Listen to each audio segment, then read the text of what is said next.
दुनिया का सबसे पावरफुल क्रिप्टो एक्सचेंज, करोड़ों की तादाद में यूजर्स, हर दिन बिलियंस ऑफ डॉलर्स का ट्रेडिंग वॉल्यूम। एक ऐसा प्लेटफॉर्म जिसका नाम क्रिप्टो इंडस्ट्री के लगभग हर कोने में सुना जाता है, बाइनांस। और बाइनांस के पीछे खड़ा था एक नाम, चैंगपेंग ज़ाओ या फिर सीजी। आज जब लोग सीजी को देखते हैं तो उन्हें बिलियनर नजर आता है, क्रिप्टो फाउंडर नजर आता है, इंडस्ट्री लीडर नजर आता है। लेकिन हर सक्सेसफुल इंसान की तरह उसकी भी दो कहानियां होती हैं, एक जो दुनिया देखती है और एक जो दुनिया कभी नहीं देखती। ये डॉक्यूमेंट्री उस दूसरी कहानी के बारे में है, एक ऐसे लड़के की कहानी जिसकी फैमिली ने अपना देश छोड़ा, जिसने बचपन में स्ट्रगल देखा, जिसने मैकडॉनल्ड्स में काम किया, जिसने अपना अपार्टमेंट बेचकर बिटकॉइन खरीद लिया, जिसने दुनिया का सबसे बड़ा क्रिप्टो एक्सचेंज बनाया और फिर उसी दुनिया के सबसे पावरफुल रेगुलेटर्स का सामना भी किया। नमस्कार दोस्तों, आपका स्वागत है कॉइन अलर्ट डॉक्यूमेंट्री यूनिवर्स में।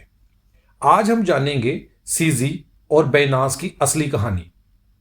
लेकिन इस डॉक्यूमेंट्री में हम सिर्फ एक फाउंडर की बायोग्राफी नहीं देखने वाले, हम समझेंगे बाइनांस क्या है, बीएनबी कॉइन क्यों बनाया गया, क्रिप्टो एक्सचेंजेस का बिजनेस मॉडल कैसे काम करता है, एफटीएक्स और बाइनांस की वॉर असल में क्या थी, और गवर्नमेंट्स क्रिप्टो एक्सचेंजेस को लेकर इतनी सीरियस क्यों हो गई।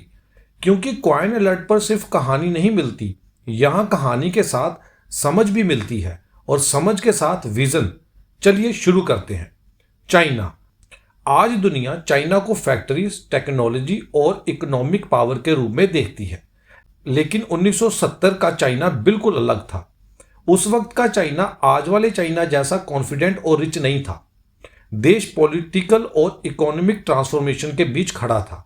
हर फैमिली अपना फ्यूचर सिक्योर करने की कोशिश कर रही थी और इसी चाइना में पैदा हुआ एक बच्चा, चैंगपेंग ज़ाओ, सीजी। लेकिन सीजी की कहानी समझने के लिए हमें पहले उसके फादर को समझना होगा, क्योंकि कई बार बच्चों की जिंदगी उनके जन्म से नहीं, उनके पेरेंट्स के डिसीजन से शेप होती है। सीजी के फादर एक प्रोफेसर थे, एजुकेटेड, इंटेलिजेंट और नॉलेज को इंपॉर्टेंस देने वाले इंसान। बुक्स उनकी जिंदगी का हिस्सा थी, आइडियाज उनकी दुनिया का हिस्सा थे और सवाल पूछना उनकी आदत थी। लेकिन हिस्ट्री में कई बार जो लोग सबसे ज्यादा सोचते हैं उन्हें ही सबसे ज्यादा प्रॉब्लम्स फेस करनी पड़ती हैं। उस दौरान चाइना में पॉलिटिकल एनवायरनमेंट सेंसिटिव था। इंटेलेक्चुअल्स और एकेडमिक्स को अक्सर प्रेशर फेस करना पड़ता था और सीजी के फादर भी इसी रियलिटी से बच नहीं पाए। घर के अंदर कई बार डिस्कशंस होती थी, फ्यूचर की, अपॉर्चुनिटीज की, रिस्ट्रिक्शंस की और एक बेहतर जिंदगी की। सीजी उस वक्त बहुत छोटा था, इतना छोटा कि उसे पॉलिटिक्स समझ नहीं आती थी।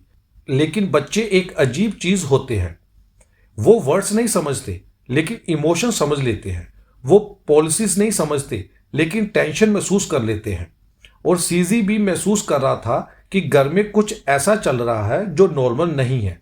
कभी डिनर टेबल पर हल्की आवाज में बातें होती, कभी पेरेंट्स फ्यूचर को लेकर डिस्कस करते, कभी अनसर्टेनिटी का माहौल होता। और धीरे धीरे एक सवाल पूरी फैमिली के सामने खड़ा हो गया, क्या हम यहीं रहेंगे, क्या कहीं और जाएंगे। ये सवाल सिंपल लगता है, लेकिन जिस फैमिली ने माइग्रेशन की हो वो जानती है कि ये दुनिया के सबसे मुश्किल डिसीजन में से एक होता है। क्योंकि माइग्रेशन का मतलब सिर्फ कंट्री चेंज करना नहीं होता।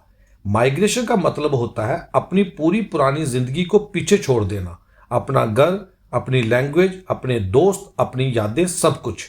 और फिर एक ऐसी जगह जाना जहां कोई आपको नहीं जानता, कोई आपका इंतजार नहीं कर रहा और जहां आपको जीरो से शुरू करना है। कई सालों की डिस्कशंस के बाद सीजी की फैमिली ने डिसीजन ले लिया, कनाडा। ये नाम सुनते ही कई लोगों को अपॉर्चुनिटी याद आती है, लेकिन हर अपॉर्चुनिटी के पीछे एक सैक्रिफाइस छुपा होता है और सीजी की फैमिली वो सैक्रिफाइस करने जा रही थी। जब डिपार्चर का दिन आया तो शायद किसी को नहीं पता था कि फ्यूचर क्या होगा, क्या कनाडा में सक्सेस मिलेगी, क्या फैमिली एडजस्ट कर पाएगी, क्या डिसीजन सही निकलेगा। किसी के पास जवाब नहीं था, बस उम्मीद थी। और कई बार उम्मीद ही इंसान की सबसे बड़ी करेंसी होती है। सीजी जब कनाडा पहुंचा तो उसने किसी मूवी वाली इमिग्रेंट सक्सेस स्टोरी में एंट्री नहीं की, उसने स्ट्रगल में एंट्री की। नया देश, नई लैंग्वेज, नए लोग, नया कल्चर और सबसे बड़ी बात, नई रियलिटी। बहुत लोग समझते हैं कि माइग्रेशन के बाद लाइफ बेटर हो जाती है। रियलिटी उससे काफ़ी अलग होती है। माइग्रेशन के बाद लाइफ आसान नहीं होती, बस प्रॉब्लम्स की लैंग्वेज बदल जाती है। कनाडा में फैमिली अमीर नहीं थी, कोई लग्जरी हाउस नहीं था, कोई बिजनेस एम्पायर नहीं था, कोई फाइनेंशियल सेफ्टी नेट नहीं थी। सिर्फ एक फैमिली थी जो अपनी जिंदगी को दोबारा खड़ा करने की कोशिश कर रही थी। और इसी इन्वायरमेंट में सीजी बड़ा हो रहा था। स्कूल में वो एक इमिग्रेंट बच्चा था, नई लैंग्वेज सीखनी थी, नए लोगों के बीच फिट होना था, नया कॉन्फिडेंस बनाना था। और घर के अंदर पेरेंट्स स्ट्रगल कर रहे थे ताकि फैमिली आगे बढ़ सके। हर इमिग्रेंट फैमिली में एक साइलेंट प्रेशर होता है। कोई उसके बारे में ओपनली बात नहीं करता, लेकिन सब उसे महसूस करते हैं। एक प्रेशर, एक रिस्पॉन्सिबिलिटी, एक फीलिंग कि पेरेंट्स ने जो सेक्रीफाइस किया है वो वेस्ट नहीं जाना चाहिए। सीजी भी धीरे धीरे वही महसूस करने लगा। उसने बहुत जल्दी समझ लिया था कि लाइफ किसी को फ्री में कुछ नहीं देती, और अगर कुछ चाहिए तो उसके लिए मेहनत करनी पड़ती है, बहुत मेहनत। उस वक्त उसे नहीं पता था कि एक दिन उसका नाम दुनिया के सबसे बड़े क्रिप्टो एक्सचेंज के साथ जोड़ा जाएगा। लेकिन एक चीज उसके अंदर डेवलप हो रही थी, रीसाइलेंस। हर स्ट्रगल के साथ, हर चैलेंज के साथ, हर नए दिन के साथ, और यही रीसाइलेंस आगे चलकर बाइनांस की फाउंडेशन बनने वाली थी। लेकिन उससे पहले सीजी को एक और रियलिटी फेस करनी थी, पैसे की, फैमिली की और सर्वाइवल की। क्योंकि कुछ ही सालों में ये इमिग्रेंट लड़का स्कूल के बाद मैकडॉनल्ड्स की शिफ्ट करेगा, गैस स्टेशन पर काम करेगा और पहली बार समझेगा कि पैसा कमाना कितना मुश्किल होता है। और शायद वही लेसन उसे फ्यूचर में बिलियन डॉलर एम्पायर बिल्ड करने का काम आएगा। कनाडा, नया देश, नई जिंदगी, लेकिन एक प्रॉब्लम थी। बिल्स को फर्क नहीं पड़ता था कि आप किस कंट्री से आए हो, रेंट को फर्क नहीं पड़ता था कि आप इमिग्रेंट हो, और सुपरमार्केट को फर्क नहीं पड़ता था कि आपके पेरेंट्स ने कितनी सैक्रिफाइस की है। पैसे चाहिए होते हैं, और सीजी की फैमिली को भी चाहिए थे। इसीलिए घर में एक चीज बहुत जल्दी क्लियर हो गई थी, यहां सर्वाइवल फ्री में नहीं मिलेगा, उसके लिए काम करना पड़ेगा, बहुत काम। सीजी अब टीनेजर बन रहा था और उसकी आंखों के सामने उसके पेरेंट्स रोज स्ट्रगल कर रहे थे। नया देश, नई अपॉर्चुनिटीज, लेकिन साथ ही नई रिस्पॉन्सिबिलिटीज। और शायद इसी वजह से सीजी दूसरे बच्चों की तरह नहीं सोचता था। बहुत से टीनेजर फ्यूचर के बारे में बाद में सोचते हैं। सीजी ने फ्यूचर के बारे में जल्दी सोचना शुरू कर दिया, क्योंकि जब आप इमिग्रेंट फैमिली में बड़े होते हो तो आपको रियलिटी जल्दी समझ आ जाती है। और फिर एक दिन उसने पार्ट टाइम जॉब करनी शुरू कर दी। आज इंटरनेट पर लोग एक लाइन लिखते हैं, सीजी वर्कड एट मैकडोनल्ड्स। लेकिन ये सिर्फ एक लाइन नहीं है, ये पूरा चैप्टर है। सुबह स्कूल, शाम शिफ्ट, फिर घर, फिर होमवर्क, फिर नेक्स्ट डे वही रूटीन। कोई लग्जरी नहीं, कोई मोटिवेशनल इंस्टाग्राम कोट्स नहीं, कोई स्टार्टअप इंटरव्यूज नहीं, बस काम, रियल काम। मैकडोनल्ड्स में खड़े रहकर ऑर्डर्स लेना, कस्टमर्स हैंडल करना, रश आवर सर्वाइव करना, और दिन के एंड पर थक कर घर आना। बहुत लोग बिलियनर की सक्सेस देखते हैं, बहुत कम लोग उसकी पहली यूनिफॉर्म देखते हैं। सीजी की पहली यूनिफॉर्म सूट नहीं थी, मैकडोनल्ड्स की यूनिफॉर्म थी। और वही उसकी पहली बिजनेस स्कूल भी थी, क्योंकि वहां उसने एक चीज सीखी, सिस्टम। मैकडोनल्ड्स दुनिया की सबसे सक्सेसफुल कंपनी में से एक क्यों बनी? क्योंकि हर चीज सिस्टम पर चलती है। Order, process, speed, efficiency and consistency. उस वक्त सीजी को शायद अंदाजा नहीं था, लेकिन फ्यूचर में बाइनांस भी इसी फिलॉसफी पर बिल्ड होने वाली थी, स्पीड, एफिशिएंसी, एग्जीक्यूशन। मैकडोनल्ड्स के साथ साथ उसने गैस स्टेशन पर भी शिफ्ट की, और ये फेस और भी इंटरेस्टिंग था, क्योंकि यहां उसने सिर्फ कस्टमर नहीं देखे, उसने लोग देखे, हर तरह के लोग, office workers, truck drivers, families, students. और धीरे धीरे उसे समझ आने लगा कि दुनिया कितनी अलग है। हर इंसान की अपनी कहानी होती है, अपनी स्ट्रगल होती है, अपना टारगेट होता है, और शायद इसीलिए सीजी का वर्ल्ड व्यू एक्सपैंड होने लगा। लेकिन एक और चीज क्वाइटली ग्रो कर रही थी, और वो थी टेक्नोलॉजी। जितना ज्यादा वो कंप्यूटर्स के साथ टाइम स्पेंड करता, उतना ही ज्यादा उसे लगता कि फ्यूचर यहां है।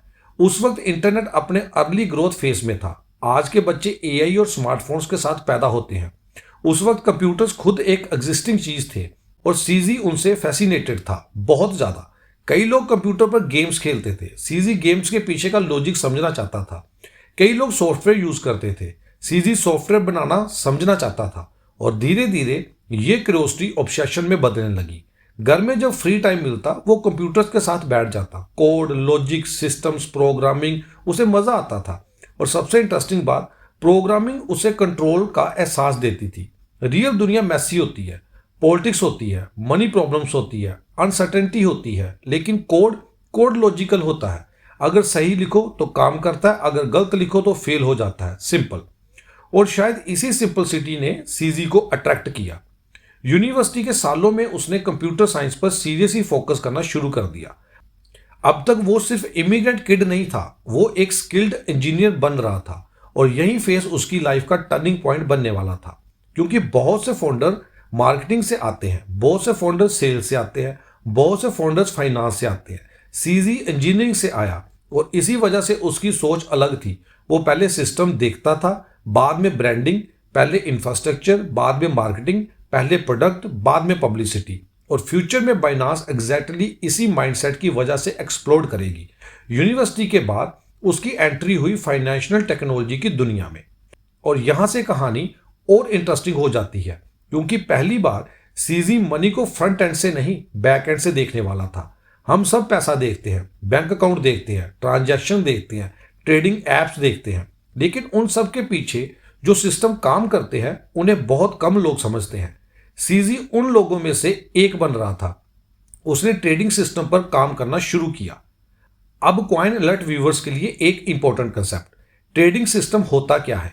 जब आप स्टॉक मार्केट में बाय या सेल बटन दबाते हो तो ऑर्डर हवा में गायब नहीं हो जाता, उसके पीछे पावरफुल सॉफ्टवेयर का नेटवर्क काम करता है। ऑर्डर्स मैच होते हैं, प्राइसेस अपडेट होती है, रिस्क कैलकुलेट होता है, डाटा प्रोसेस होता है, और ये सब मिली सेकेंड्स में होता है। इसी दुनिया में सीजी एंटर कर चुका था। और जितना ज्यादा वो फाइनेंशियल सिस्टम को समझता गया, उतना ही ज्यादा उसे एक बात समझ आई, दुनिया का फाइनेंशियल सिस्टम पावरफुल जरूर है लेकिन परफेक्ट नहीं।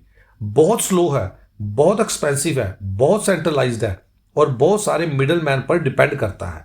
उस वक्त उसे अंदाजा नहीं था, लेकिन उसके दिमाग में एक सीड लग चुका था, एक सवाल, एक फ्रस्ट्रेशन, एक ऑब्जर्वेशन, जो फ्यूचर में बिटकॉइन के साथ कनेक्ट होने वाली थी। और फिर आया ब्लूमबर्ग। अब अगर आप फाइनेंस दुनिया से नहीं हो तो ब्लूमबर्ग नाम सिर्फ न्यूज कंपनी लग सकता है, लेकिन वॉल स्ट्रीट की दुनिया में ब्लूमबर्ग एक इंस्टीट्यूशन है। Banks, funds, investment firms, traders, दुनिया के बड़े financial players Bloomberg system use करते हैं। और यहां काम करते हुए सीजी ने ग्लोबल फाइनेंस को और क्लोज से देखा। मनी का flow, trading infrastructure, market mechanisms, institution systems, हर दिन उसकी अंडरस्टैंडिंग डीपन होती गई। और हर दिन एक बात और क्लियर होती गई, फाइनेंशियल सिस्टम पावरफुल है लेकिन इनएफिशिएंट भी है। और जब भी कोई इंटेलिजेंट इंजीनियर किसी इनएफिशिएंट सिस्टम को देखता है, एक डेंजरस चीज पैदा होती है, अपॉर्चुनिटी। सीजी को अभी तक बिटकॉइन नहीं मिला था, लेकिन उसका दिमाग तैयारी कर रहा था। उसे अब प्रॉब्लम्स नजर आने लगी थी। और हिस्ट्री का रूल है, जो लोग प्रॉब्लम्स को सबसे पहले देख लेते हैं अक्सर वही फ्यूचर बिल्ड करते हैं। लेकिन अभी तक उसकी जिंदगी में क्रिप्टो नहीं आई थी, बिटकॉइन नहीं आया था, ब्लॉकचेन नहीं आई थी, सब कुछ बदलने वाला था। और ये सब शुरू होगा एक कैजुअल कन्वर्सेशन से, एक पोकर टेबल से, एक ऐसे वर्ड से जिसे सुनकर पहले सीजी ने ज्यादा इंपॉर्टेंस नहीं दी, लेकिन कुछ दिन बाद वही वर्ड उसकी पूरी जिंदगी बदल देगा, बिटकॉइन।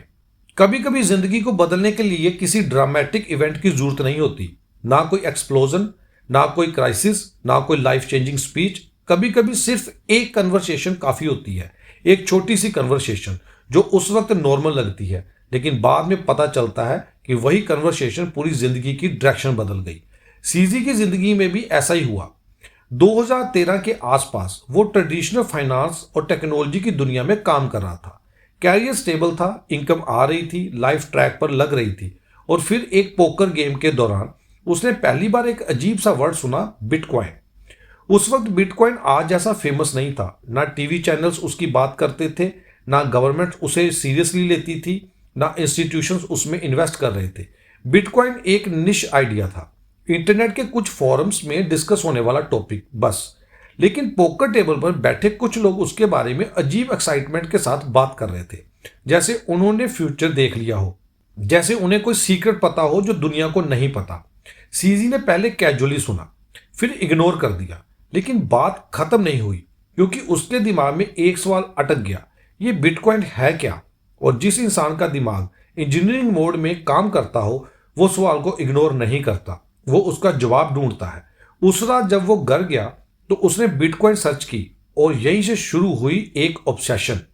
अगले कुछ हफ्तों तक बिटकॉइन उसके दिमाग से निकली ही नहीं। ऑफिस के बाद बिटकॉइन, वीकेंड पर बिटकॉइन, रात को बिटकॉइन, सुबह bitcoin, forums, articles, developers discussions, interviews, हर चीज।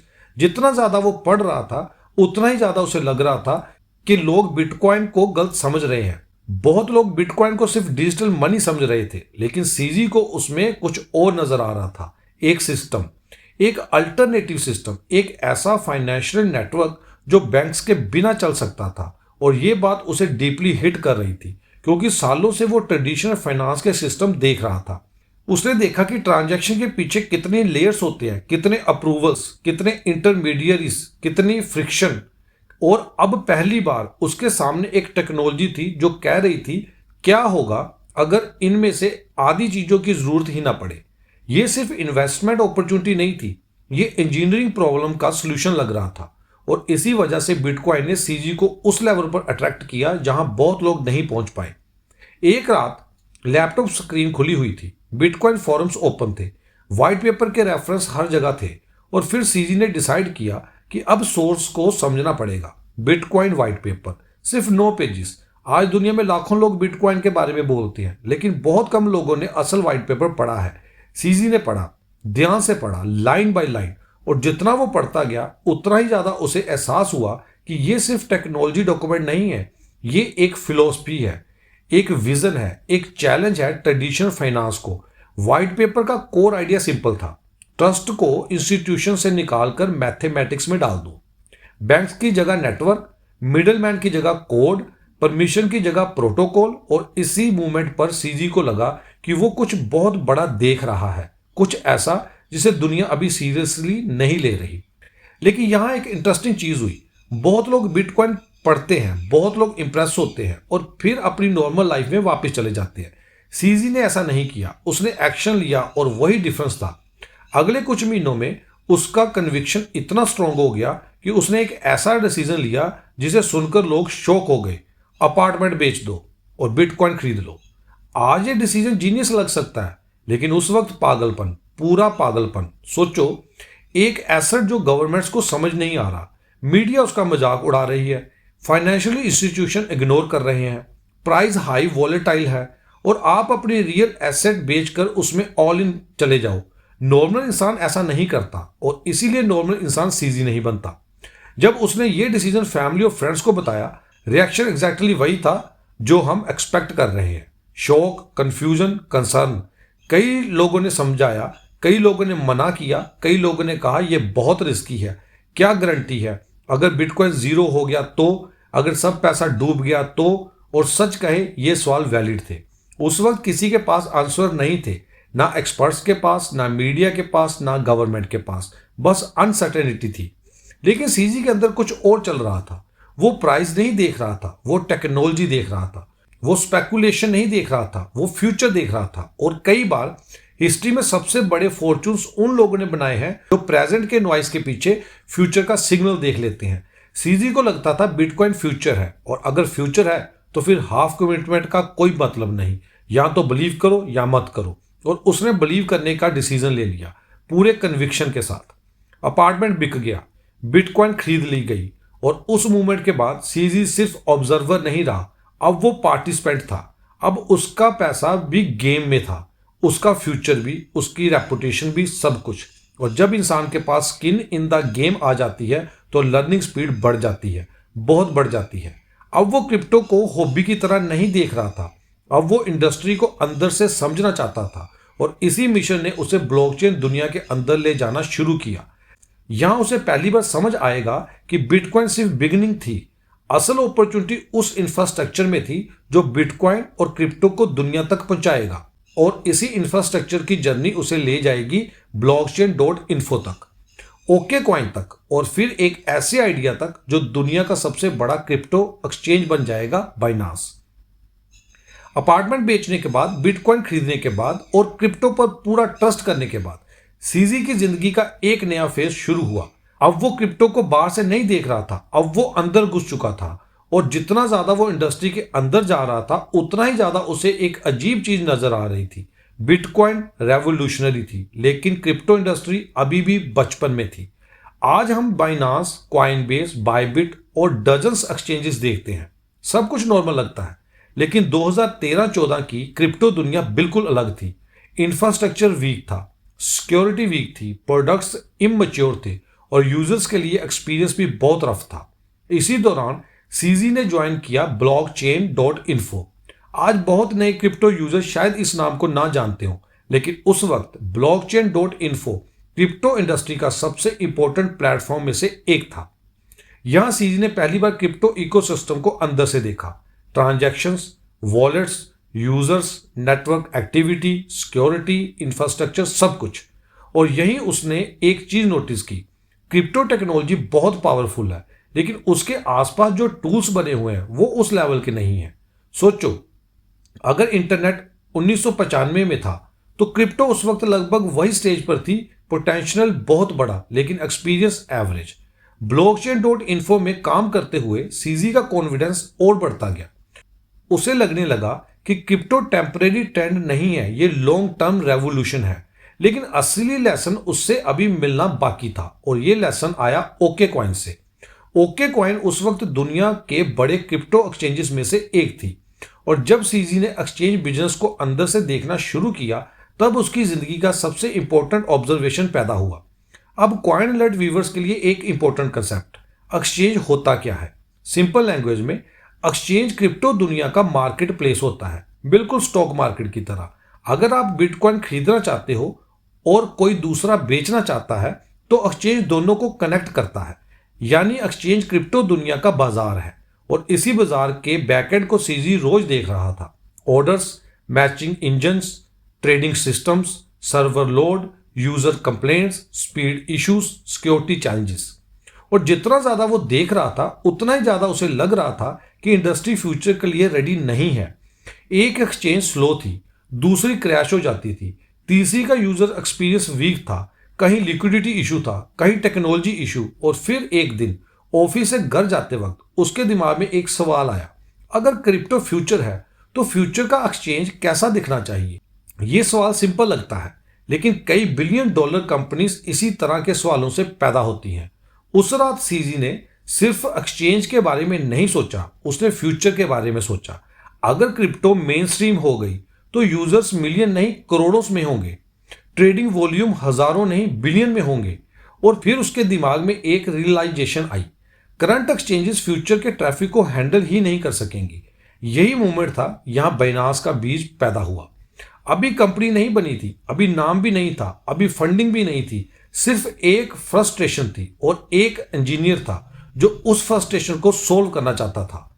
एक नोटबुक, कुछ रफ स्केचेस, कुछ कैलकुलेशंस और एक विजन, स्पीड। ये वर्ड बार बार उसके दिमाग में आ रहा था। Fast exchange, reliable exchange, global exchange. आज ये सिंपल लगता है, लेकिन उस वक्त ये रेवोल्यूशनरी सोच थी, क्योंकि क्रिप्टो इंडस्ट्री के बहुत से प्लेयर ट्रेडिंग पर फोकस कर रहे थे, सीजी इंफ्रास्ट्रक्चर पर फोकस कर रहा था। और हिस्ट्री बार बार प्रूव करती है, सबसे पावरफुल कंपनीज अक्सर इंफ्रास्ट्रक्चर कंपनीज होती हैं। इंटरनेट में गूगल, क्लाउड में अमेजोन, पेमेंट में वीजा और क्रिप्टो में सीजी चाहता था बाइनांस वही बने। लेकिन विजन और रियलिटी के बीच एक प्रॉब्लम खड़ी थी, पैसे। कंपनी बिल्ड करनी थी, डेवलपर्स हायर करने थे, सर्वर्स लगने थे, ग्लोबल इंफ्रास्ट्रक्चर बनाना था। और इसी वक्त क्रिप्टो इंडस्ट्री में एक नया ट्रेंड एक्सप्लोड कर रहा था, आईसीओ। अब यहां रुकते हैं क्योंकि कॉइनलेट व्यूवर्स के लिए यह समझना बहुत जरूरी है। आईसीओ क्या होता है? आईसीओ का फुल फॉर्म है इनिशियल कॉइन ऑफरिंग। बिल्कुल उसी तरह जैसे स्टॉक मार्केट में कंपनीज आईपीओ लॉन्च करती है, क्रिप्टो प्रोजेक्ट आईसीओ लॉन्च करते हैं। लोग प्रोजेक्ट्स को फंड करते थे और बदले में टोकन्स रिसीव करते थे। 2017 में आईसीओ मार्केट क्रेजी लेवल पर पहुंच चुकी थी। रोज नए प्रोजेक्ट्स लॉन्च हो रहे थे, रोज फंडिंग हो रही थी। कुछ प्रोजेक्ट्स जेन्युइन थे, कुछ स्कैम थे और कुछ प्रोजेक्ट्स का जांच बनने वाले थे। सीजी ने भी इसी मॉडल का यूज करने का डिसीजन लिया और यही एंट्री होती है बीएनबी कॉइन की। आज बीएनबी दुनिया के सबसे फेमस क्रिप्टो एसेट्स में से एक है, लेकिन उस वक्त ये सिर्फ एक आइडिया थी। और बहुत लोग आज भी गलत समझते हैं कि बीएनबी सिर्फ पैसा रेज करने के लिए बनाया गया था। रियलिटी उससे ज़्यादा इंटरेस्टिंग है। बीएनबी का पर्पस फंडिंग के साथ साथ इकोसिस्टम बिल्ड करना था। सिंपल लैंग्वेज में अगर बाइनांस एक सिटी होती तो बीएनबी उस सिटी का फ्यूल था। Trading fees, discount, special benefits, future services, platform, utility. BNB को बाइनांस के इकोसिस्टम के सेंटर में रखने का प्लान था और यही स्ट्रैटेजी फ्यूचर में बाइनांस की सबसे बड़ी स्ट्रेंथ में से एक बनने वाली थी। जुलाई 2017 काउंटडाउन खत्म हुआ, आईसीओ लॉन्च हुई और फिर कुछ ऐसा हुआ जिसकी स्पीड ने इंडस्ट्री को सरप्राइज कर दिया। इन्वेस्टर्स आए, फंडिंग आई, कम्युनिटी बनी, टीम रेडी हुई और कुछ ही वक्त में बाइनांस लॉन्च के लिए तैयार थी। लेकिन सबसे इंटरेस्टिंग बात क्या थी, सीजी के पास वॉल स्ट्रीट का सपोर्ट नहीं था, ना बिलियन डॉलर इन्वेस्टर्स, ना जायंट ऑफिस, ना मीडिया पावर। उसके पास सिर्फ दो चीजें थी, विजन और एग्जीक्यूशन, और कई बार ये दोनों ही काफी होते हैं। जुलाई 2017 बाइनांस ऑफिशियली लॉन्च हो गई और लॉन्च के बाद जो हुआ उसने पूरी क्रिप्टो इंडस्ट्री को शॉक कर दिया। यूजर्स आने लगे, फिर और यूजर्स, फिर और ग्रोथ इतनी फास्ट थी कि कंपनी को खुद पेस मेंटेन करना मुश्किल हो रहा था। लोग बाइनांस पर आ रहे थे क्योंकि एक्सचेंज फास्ट थी, सिंपल थी, रिलायबल थी और कंपटीटर से बेटर एक्सपीरियंस दे रही थी। लेकिन हिस्ट्री का एक रूल है, जब सब कुछ परफेक्ट लगने लगे तब अक्सर स्टॉर्म आसपास ही होता है। और बाइनांस का पहला बड़ा स्टॉर्म मार्केट से नहीं आने वाला था, कंपटीशन से भी नहीं, वो आने वाला था चाइना की गवर्नमेंट से। वही चाइना यहां सीजी पैदा हुआ था और अगले कुछ महीनों में सीजी को एक ऐसा डिसीजन लेना पड़ेगा जो बाइनांस को या तो खत्म कर देगा या दुनिया का सबसे बड़ा क्रिप्टो एक्सचेंज बना देगा। जुलाई 2017 बाइनांस लॉन्च हो चुकी थी और ग्रोथ नॉर्मल नहीं थी। रोज नए यूजर्स, रोज नए अकाउंट्स, रोज नए ट्रेड्स और हर दिन कंपनी बड़ी होती जा रही थी।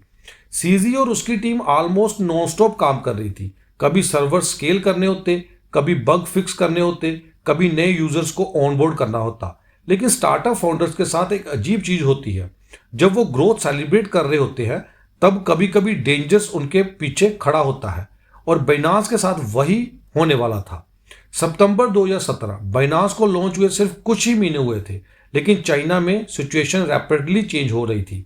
चाइनीज अथॉरिटीज क्रिप्टो इंडस्ट्री को क्लोजली ऑब्जर्व कर रही थी। उन्हें लग रहा था कि आईसीओ मार्केट कंट्रोल से बाहर जा रही है और सच कहें तो उनकी कंसर्न पूरी तरह बेकार भी नहीं थी। हर रोज नए आईसीओ प्रोजेक्ट्स लॉन्च हो रहे थे, कई जेन्युइन थे, कई स्कैम्स थे और आम इन्वेस्टर्स के लिए जेन्युइन और स्कैम में डिफरेंस समझना मुश्किल होता जा रहा था।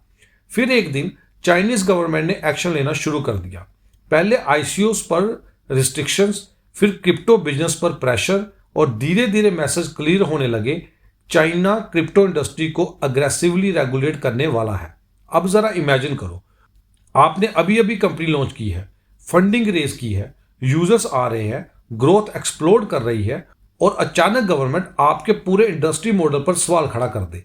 बहुत स्टार्टअप इसी स्टेज पर मर जाते हैं क्योंकि फाउंडर्स पैनिक कर जाते हैं, मीटिंग्स करते रहते हैं, डिस्कशंस करते रहते हैं और जब तक डिसीजन लेते हैं तब तक बहुत देर हो चुकी होती है। लेकिन सीजी अलग था। उसकी सबसे डेंजरस क्वालिटी क्या थी? स्पीड। वो परफेक्ट डिसीजन लेने में बिलीव नहीं करता था, वो फास्ट डिसीजन लेने में बिलीव करता था और इसी वजह से उसने एक ऐसा मूव किया जिसने बाइनांस का फ्यूचर बदल दिया। उसने डिसाइड किया चाइना से बाहर निकलना होगा, फास्ट, बहुत फास्ट। ये सिर्फ ऑफिस शिफ्ट करना नहीं था, ये पूरे बिजनेस मॉडल को रीलोकेट करना था, टीम, इंफ्रास्ट्रक्चर, ऑपरेशन, स्ट्रैटेजी, सब कुछ। और इसी मूवमेंट पर बाइनांस एक चाइनीज स्टार्टअप से ग्लोबल कंपनी बनने लगी। कई कंपटीटर्स रेगुलेशन समझने में बिजी थे। बाइनांस दुनिया भर में यूजर्स एक्वायर कर रही थी, Europe, Asia, Middle East, Latin America, Africa, हर जगह एक्सपेंशन। और धीरे धीरे बाइनांस की आइडेंटिटी चेंज होने लगी। ये किसी एक कंट्री की कंपनी नहीं थी, ये इंटरनेट की कंपनी बन रही थी। और शायद इसी वजह से क्रिप्टो यूजर्स को बाइनांस पसंद आने लगी, क्योंकि क्रिप्टो का विजन ही बॉर्डरलेस था और बाइनांस भी बॉर्डरलेस बन रही थी। लेकिन फिर एक और स्टॉर्म आया, क्रिप्टो मार्केट क्रैश हो गई। Bitcoin crash, altcoin crash, fear, panic, blood bath. Media ने हेडलाइंस लिखनी शुरू कर दी, crypto is dead, Bitcoin bubble bust, blockchain failed. आज ये हेडलाइंस फनी लगती हैं, लेकिन उस वक्त लोग सीरियसली बिलीव कर रहे थे। प्रोजेक्ट्स बंद हो रहे थे, इन्वेस्टर्स डिसअपीयर हो रहे थे, फंडिंग ड्राई हो रही थी और हर तरफ नेगेटिविटी थी। यहाँ कॉइन अलर्ट व्यूवर्स के लिए एक इंपॉर्टेंट लेसन है। बुल मार्केट में हर कंपनी जीनियस लगती है, बियर मार्केट में पता चलता है कौन सर्वाइव करेगा। और बाइनांस ने सर्वाइव ही नहीं किया, बिल्ड किया।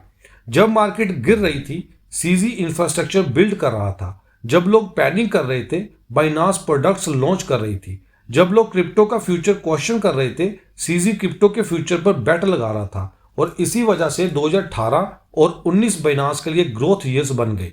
लेकिन फिर एक और अपॉर्चुनिटी सामने आई और इस बार अपॉर्चुनिटी का नाम था एथीरियम।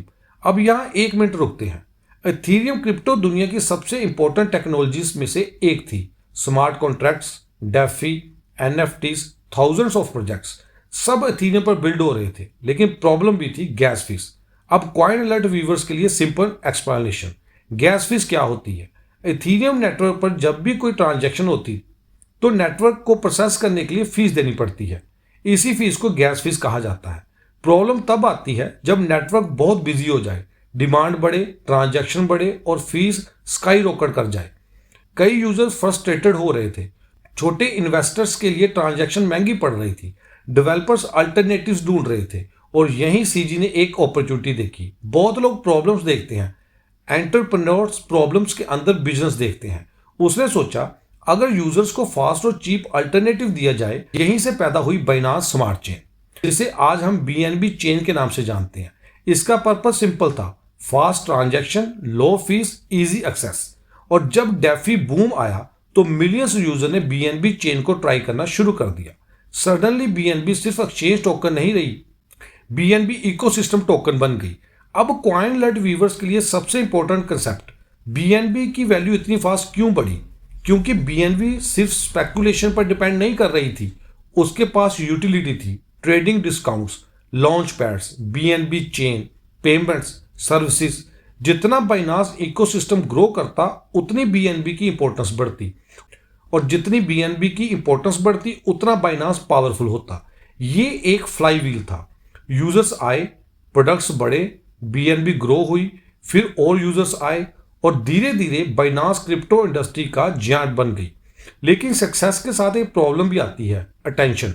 और जब आप दुनिया के सबसे बड़े प्लेयर बन जाते हो तो सबकी नज़र आप पर होती है, कंपटीटर्स की भी, गवर्नमेंट्स की भी, मीडिया की भी, रेगुलेटर्स की भी। और इसी वक्त क्रिप्टो दुनिया में एक नया सुपरस्टार उभर रहा था। Messi ball, T shirts, shorts, media interviews, magazines cover, और दुनिया उसे क्रिप्टो का जीनियस कह रही थी। उसका नाम था सैम बैंकमैन-फ्राइड या फिर एसबीएफ। उस वक्त किसी को अंदाजा नहीं था कि कुछ सालों बाद सीजी और एसबीएफ के बीच होने वाली तकरार क्रिप्टो हिस्ट्री का सबसे बड़ा कॉरपोरेट वॉर बन जाएगी। और उस वॉर का रिजल्ट सिर्फ एक कंपनी की हार नहीं होगा, पूरे क्रिप्टो मार्केट को हिला देगा। क्योंकि अगला चैप्टर है बाइनांस वर्सेस एफटीएक्स, और यकीन मानिए यहीं से कहानी डेंजरस होने वाली है। क्रिप्टो इंडस्ट्री बदल रही थी, बिटकॉइन वापस हेडलाइंस में आ रहा था, डेफी एक्सप्लोड कर रहा था, एथीरियम पर नए प्रोजेक्ट्स हर रोज लॉन्च हो रहे थे, इंस्टीट्यूशनल इन्वेस्टर्स धीरे धीरे मार्केट में एंटर कर रहे थे। और इसी दौरान क्रिप्टो दुनिया में एक नया नाम उभरना शुरू हुआ, सैम बैंकमैन-फ्राइड या फिर एसबीएफ। आज जब लोग एफटीएक्स कोलैप्स को देखते हैं तो उन्हें एंडिंग याद आती है, लेकिन हर कोलैप्स की तरह इसकी भी शुरुआत बहुत ग्लैमरस थी। एसबीएफ का बैकग्राउंड सीजी से बिल्कुल अलग था। सीजी इमिग्रेंट फैमिली से आया था, मैकडोनल्ड्स में काम किया था, गैस स्टेशन पर शिफ्ट की थी। एसबी इलाइट एकेडमिक इन्वायरमेंट से आया था, उसके पेरेंट्स प्रोफेसर थे, top education, top universities, wall street exposure, और सबसे इंपॉर्टेंट मीडिया फ्रेंडली पर्सनैलिटी। यहाँ सीजी कैमरा से दूर रहता था, एसबीएफ कैमरा के सामने कंफर्टेबल था। यहाँ सीजी इंजीनियरिंग लैंग्वेज बोलता था, एसबीएफ स्टोरी टेलिंग लैंग्वेज बोलता था। और मीडिया को स्टोरी टेलर्स पसंद आते हैं, बहुत पसंद। इसी दौरान एसबीएफ ने एक ट्रेडिंग कंपनी बिल्ड की, अल्मेदा रिसर्च। अब कॉइन अलर्ट व्यूवर्स के लिए एक इंपॉर्टेंट कंसेप्ट, ट्रेडिंग फर्म क्या होती है? सिंपल लैंग्वेज में ट्रेडिंग फर्म एक ऐसी कंपनी होती है जो मार्केट्स में अपॉर्चुनिटीज ढूंढकर प्रॉफिट कमाने की कोशिश करती है। ये बाय करती है, सेल करती है, प्राइस डिफरेंस का फायदा उठाती है और लार्ज स्केल ट्रेडिंग करती है। अल्मेदा भी एग्जैक्टली यही कर रही थी। और फिर एसबीएफ ने एक और कंपनी लॉन्च की, एफटीएक्स, एक क्रिप्टो एक्सचेंज, बिल्कुल बाइनांस की तरह। यूजर्स अकाउंट बना सकते थे, क्रिप्टो ट्रेड कर सकते थे, डेरिवेटिव्स यूज कर सकते थे, एडवांस फाइनेंशियल प्रोडक्ट्स एक्सेस कर सकते थे। लेकिन यहां से कहानी इंटरेस्टिंग हो जाती है। एफटीएक्स की ग्रोथ नॉर्मल नहीं थी, बहुत ही फास्ट थी, अजीब लेवल की fast. Sports stadium sponsorships, celebrity endorsements, Super Bowl advertisements, magazine covers, political connections, media interviews, हर जगह एफटीएक्स, हर जगह एसबीएफ। और धीरे धीरे एक नैरेटिव बिल्ड होना शुरू हुआ। सैम बैंकमैन फ्राइड क्रिप्टो का फ्यूचर है, सैम जीनियस है, सैम नेक्स्ट वॉरेन बफेट है, सैम क्रिप्टो को वॉल स्ट्रीट तक ले जाएगा। और शायद यही सबसे डेंजरस मूवमेंट था, क्योंकि हिस्ट्री में कई बार जब दुनिया किसी इंसान को हीरो बना देती है तो लोग क्वेश्चन पूछना बंद कर देते हैं। लेकिन मार्केट के अंदर सब लोग कन्विंस नहीं थे। कुछ लोग क्वालिटी ऑब्जर्व कर रहे थे। उनमें से एक था सीजी। सीजी इंटरव्यूज नहीं देख रहा था, सीजी नंबर्स देख रहा था, ग्रोथ देख रहा था, स्ट्रक्चर देख रहा था, रिस्क देख रहा था। और धीरे धीरे इंडस्ट्री में कुछ अनकंफर्टेबल सवाल उठने लगे। एफटीएक्स इतनी तेजी से ग्रो कैसे कर रही है? अल्मेदा और एफटीएक्स के बीच एग्जैक्ट रिलेशनशिप क्या है? क्या सब कुछ उतना ही स्ट्रॉन्ग है जितना दिख रहा है? उस वक्त किसी के पास आंसर नहीं थे, बस र्यूमर्स थे। और फिर 2022 आ गया। मार्केट ऑलरेडी वीक चल रही थी, बिटकॉइन गिर रहा था, प्रोजेक्ट स्ट्रगल कर रहे थे, इन्वेस्टर्स नर्वस थे। लेकिन सरफेस के नीचे एफटीएक्स के अंदर कुछ और चल रहा था और बाहर दुनिया को अभी तक पता नहीं था। नवंबर 2022 एक रिपोर्ट सामने आई। पहले क्रिप्टो ट्विटर पर डिस्कशन हुई, फिर र्यूमर्स आए, फिर एनालिसिस आई और धीरे धीरे लोगों को समझ आना शुरू हुआ कि प्रॉब्लम बहुत बड़ी हो सकती है।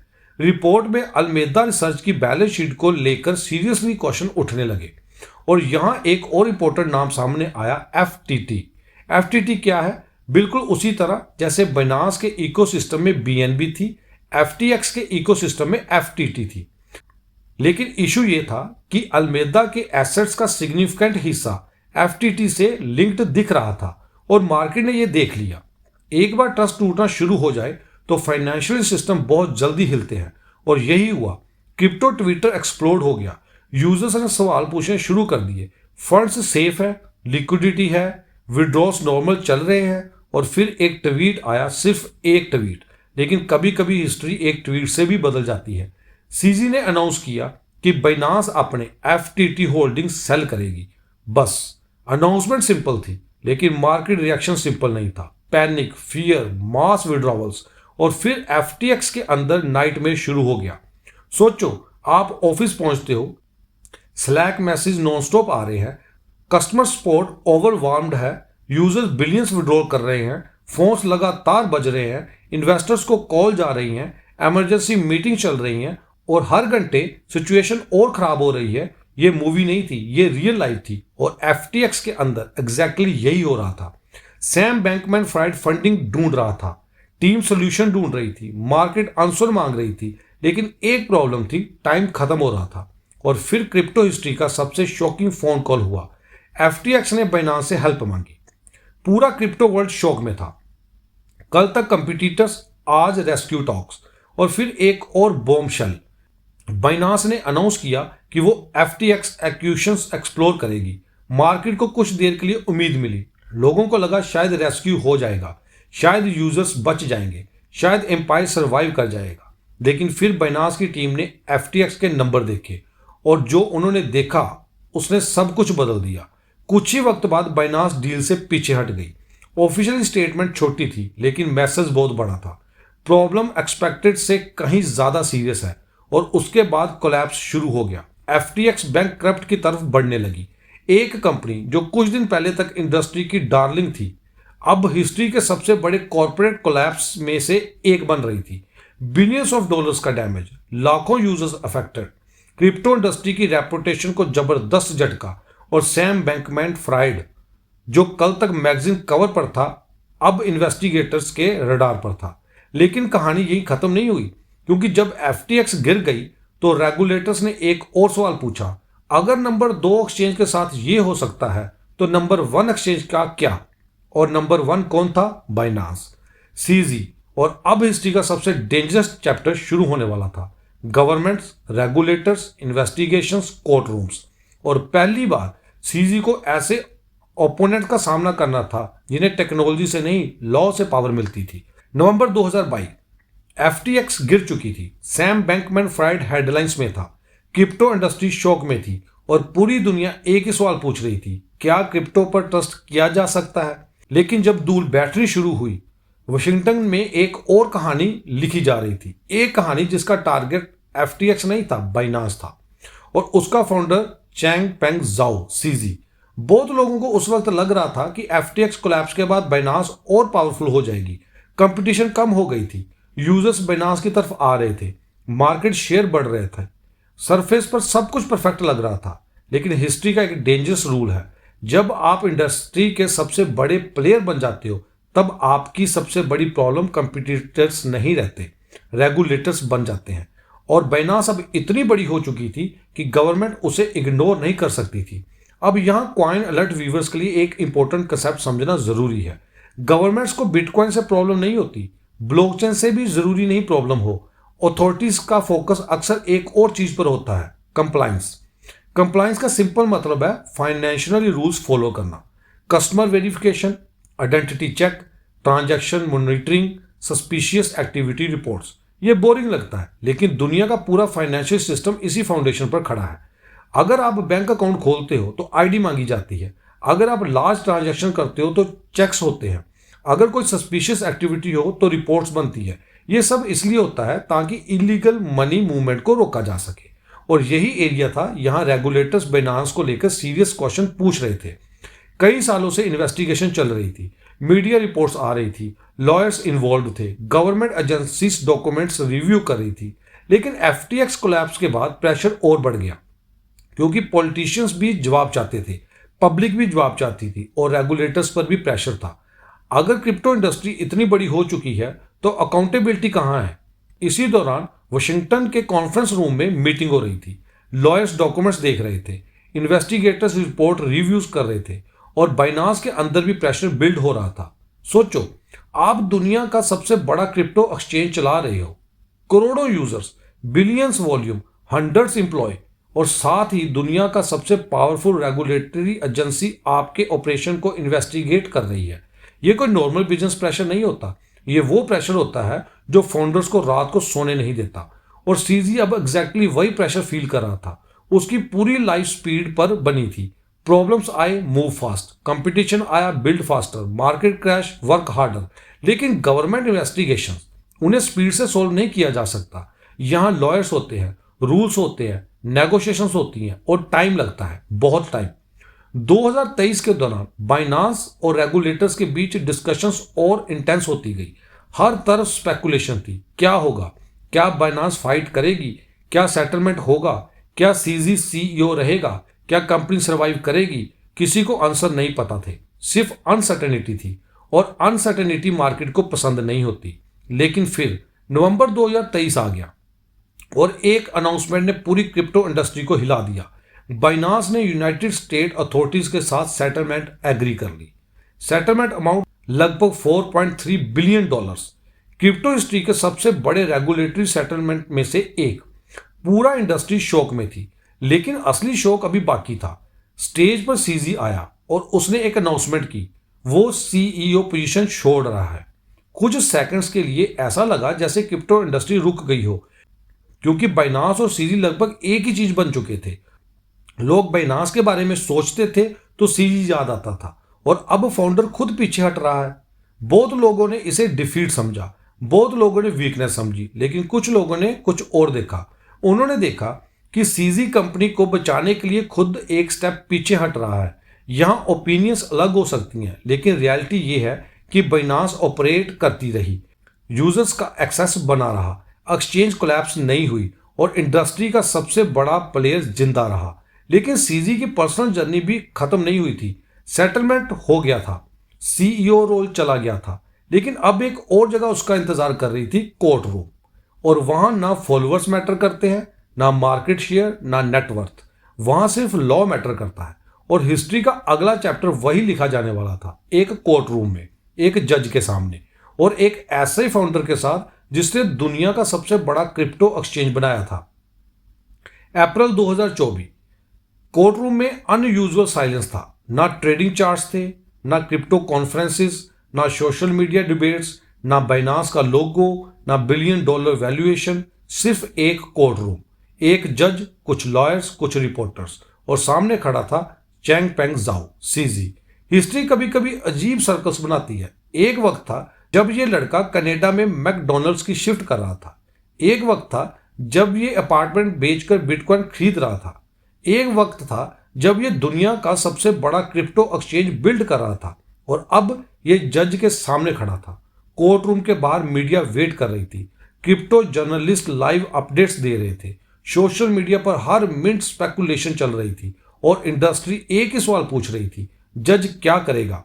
क्या एग्जाम्पल सेट किया जाएगा? क्या पनिशमेंट होगी? और सबसे इंपॉर्टेंट, ये डिसीजन क्रिप्टो इंडस्ट्री के फ्यूचर को कैसे अफेक्ट करेगा? कोर्ट रूम्स के अंदर प्रोसिक्यूटर्स का आर्गुमेंट सिंपल था। जब एक प्लेटफॉर्म इतना बड़ा हो जाए तो उसकी रिस्पॉन्सिबिलिटी भी उतनी ही बड़ी होती है।